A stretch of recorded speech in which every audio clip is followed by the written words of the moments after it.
very important business trip. And when they just got out of the city, they came to an area that was very muddy. And the wagon driver said to the passenger, I hope you don't mind, but my horse is a very, very old horse. I don't know if he can pull the wagon through the mud. So would you mind getting out of the wagon and help me push the wagon to help the horse through this muddy area? No problem. He got out, he pushed the wagon. A little while later, they came to a hill. The man said again, I don't know if the horse can get the wagon up this hill. Would you mind getting out and help me push the wagon up the hill? And this went on over and over and over again. They're constantly getting out of the wagon, pushing the wagon to help the horse along. Finally, they reached their destination.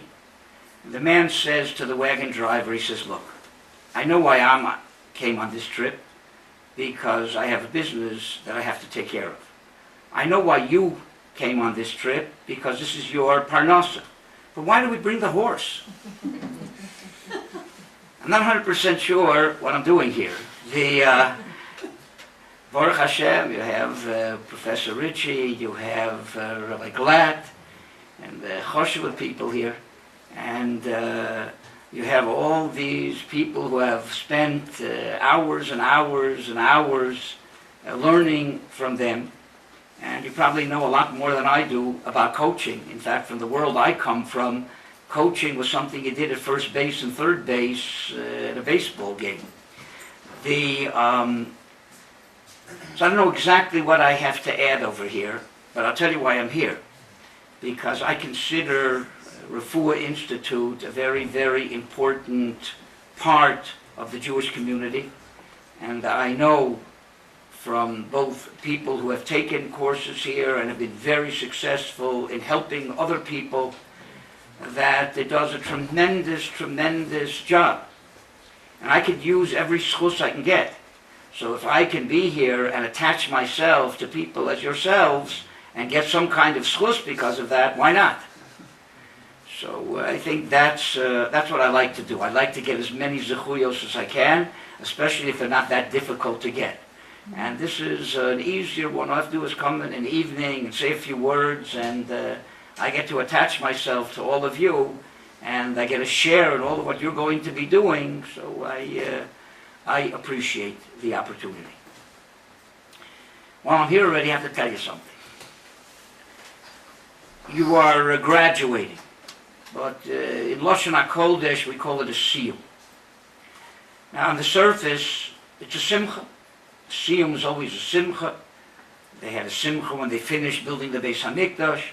We learn from that we make a siyum, a simcha, we finish the Torah every year on Simchas Torah.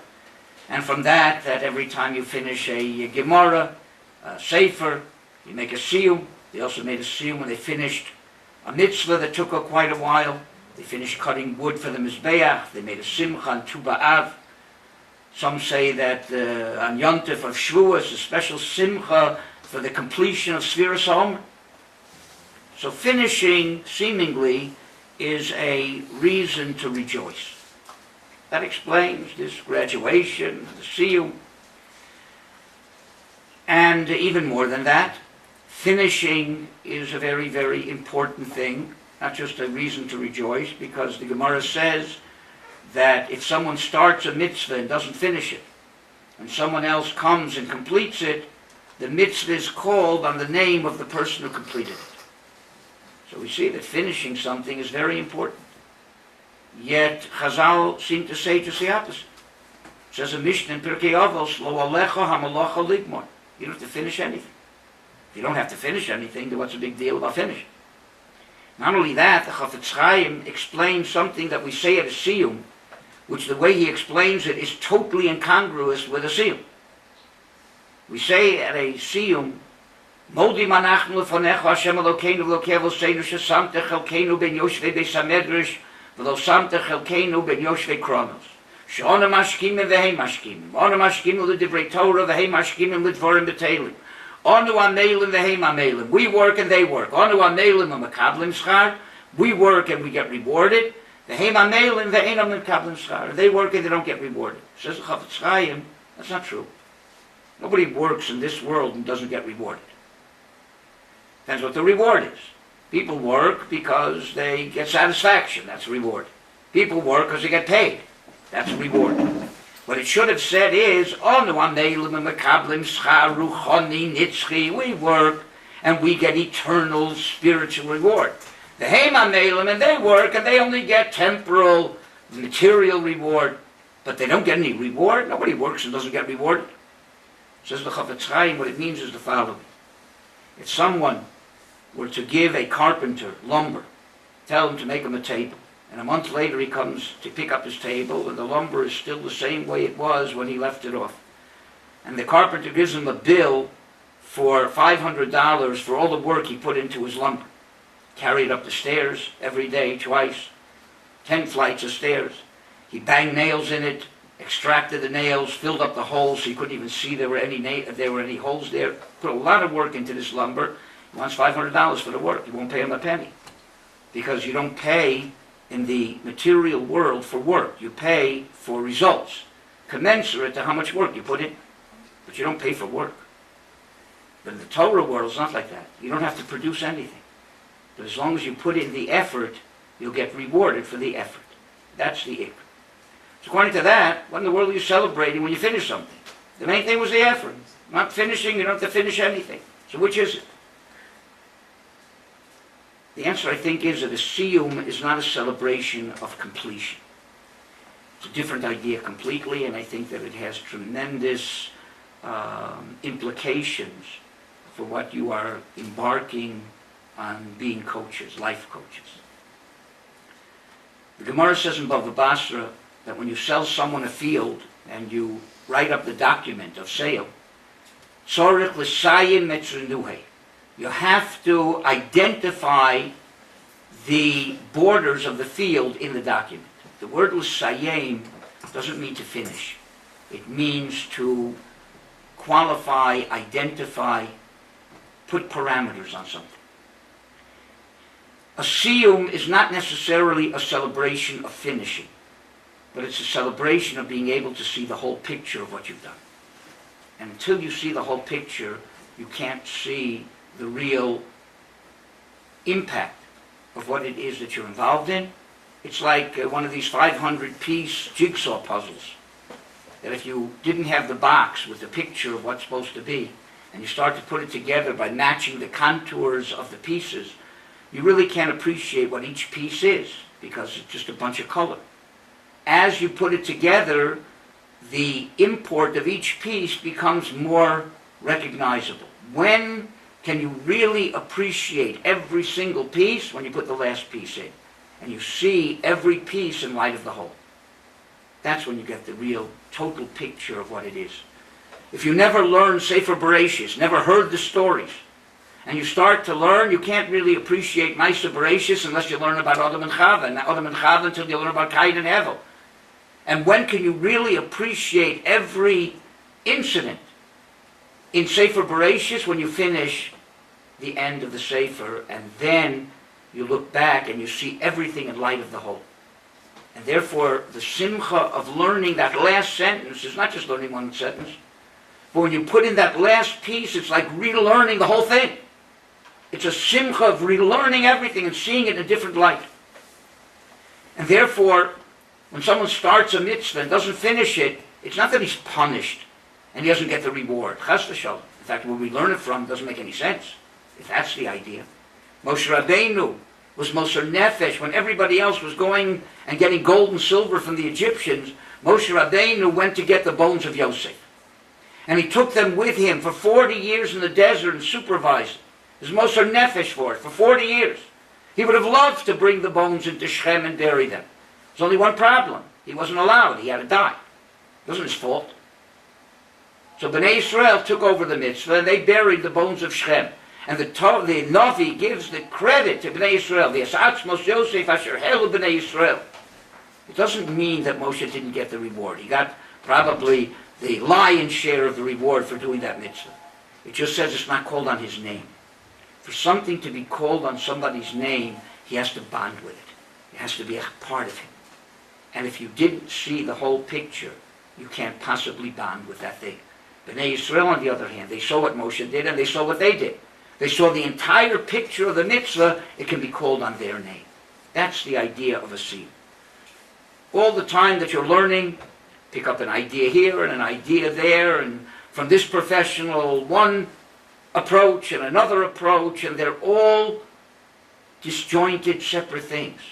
But when you finally reach the end, and you're able to have a seal, you're able to be Messiah, and be able to identify and clarify the totality of the picture, then it's a much, much different picture. And the truth is, to be a life coach, to do anything that involves yourself with other people, and whether it's giving advice or not giving advice or letting people, the truth is that giving advice, what you said, and it's true, because the pasuk says, Mayim amukim eitza belevish, that advice is like deep waters in the heart of every person. The ish chacham yidlena, and a wise person can draw them out. You don't have to give a person advice on the outside. He has advice on the inside, the pasuk says. You just have to be a wise person to draw it out of him, to show him what he knows already, but his yetzer hara and a million other things prevent it from being seen. So the Chorah Shlomo HaMelech agrees with you, right? That the Eitzah doesn't come necessarily from the outside. It comes from uncovering and being a diver and helping a person dive within himself and retrieve what's there to begin with, but that he doesn't see. But you can only do that if you see the whole picture. If you only see a portion, and you don't look at all the circumstances and all of the things that affect the person and the entirety of the person, then you're not going to be able to direct and guide that person properly. So in order to be a life coach, like somebody else said here, you have to listen. You have to know how to listen. And you have to know how to hear the whole story and the whole picture and understand that person's specific situation and circumstances that apply to him in their totality. And when you see the entire person, then with the training that you have, you can come to conclusions of how to help that person by being the diver who will help him bring up the treasure that's within him, but the waters prevent him from getting because he doesn't know how to dive. You have to teach him how to dive. That's if you have the equipment to help him dive. So, Yirtz Hashem, you are Ashreichem, that you're able to do what's a tremendous mitzvah, tremendous gemilas chasadim, and you're able to do it and get paid for it too. So you can make a parnasa out of a mitzvah, but you have to have kavanah that you're doing it l'shem mitzvah also. You can also do it l'shem parnasa, but not only l'shem parnasa. So Salanter said if every shoemaker, besides the fact that he has to make a living, have intention, that he's providing shoes for people, that's a chesed, right? So then he'd get the mitzvah also. So you have that kavanah, and you are extremely fortunate that you got your training here in REFUAH Institute. You have become very much enriched through that